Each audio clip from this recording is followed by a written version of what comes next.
Moviegoers won't soon forget the strangely alluring evil of Bill Skarsgård's Count Orlok, nor will the actor forget the experience of making Nosferatu. Here's how playing the legendary vampire has changed Skarsgård's life and career forever. The majority of critics have good things to say about Nosferatu, especially about Bill Skarsgård's turn as Orlok.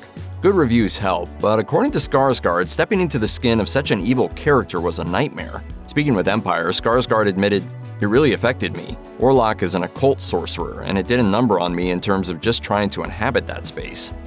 It was our wedding.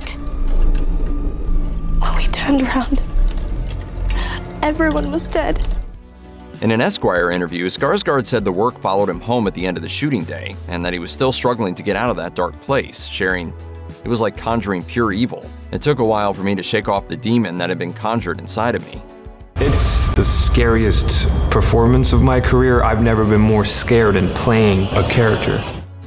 Skarsgård confessed that playing Count Orlok was exhausting in every way, so much so that he claims to be over those sorts of characters, saying, "When we were done with it, I was like, I never want to play something this evil again. I never want to put on prosthetics again." Prosthetics-heavy roles like Orlok mean spending several hours in the makeup chair every day, but that's not the only issue. During an interview with Entertainment Weekly, Skarsgård said that he was concerned about the makeup, explaining, "I was worried that I couldn't perform through it, that it would feel like giant prosthetic pieces, and I couldn't come alive through that." The actor was also worried about looking ridiculous. While the final look is fantastic on camera, it took a while to get there. He admitted, "There was definitely a stage when they hadn't put everything on where I was like, I look like the Grinch or a goblin. I did not like at all how it was translating." More and more actors have been speaking out about the lasting impact drastically changing your body for a role can have. While Skarsgård isn't among them, at least not yet, there's no denying that he made some significant and potentially hazardous changes to his physical appearance to play Count Orlok. This creature is a force more powerful than evil. Director Robert Eggers talked about it during an interview with Total Film, pointing out how committed his star was by explaining, "Bill lost a tremendous amount of weight. He's so transformed in every aspect that I don't know if people will give him the credit." It's a different look than we've seen of any vampire character. You feel the dark forces coursing through his body.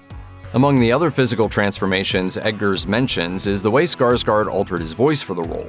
Orlok speaks in very deep tones, and apart from one guttural scream right at the end of the movie, it's all Skarsgård. The actor lowered his voice by a full octave by undertaking a month and a half of training and vocal exercises with an opera singer. While the end product is amazing to hear, the kind of techniques used by opera singers can have a lasting impact on one's health, including such seemingly unrelated conditions as gastroesophageal reflux. Skarsgård has always wanted to work with Robert Eggers. He was originally slated to play a role in Eggers' film The Northman, but production delays led to scheduling conflicts, and he had to bow out. But that only made him more determined to work with the auteur director. In a sit-down with An Other magazine, Skarsgård said, "I was like, I've tasted Eggers. I've tasted what a collaboration with him would be like." He is coming. But when it came to Nosferatu, the job wasn't a given. Skarsgård actually auditioned for the roles of Frederick Harding, the skeptic played by Aaron Taylor Johnson, and Thomas Hutter, the real estate agent played by Nicholas Hoult. In fact, he was initially cast as Hutter, but Eggers later changed his mind. Skarsgård was understandably disappointed until Eggers handed him a major surprise. Skarsgård admitted to Eggers, "When you reached out about the Count Orlok role, I was in complete shock and utterly terrified, but also excited. It didn't make any sense to me at all." But Skarsgård trusted Eggers, and he eventually came around to the idea of playing Orlok. Despite his initial trepidation, it became a once-in-a-lifetime experience that he says he'll carry with him going forward. Speaking with Pink Villa, he explained, "When you have a director who is so specific, it's actually liberating." I've been thinking about how to do this story and how to make it my own for a very long time.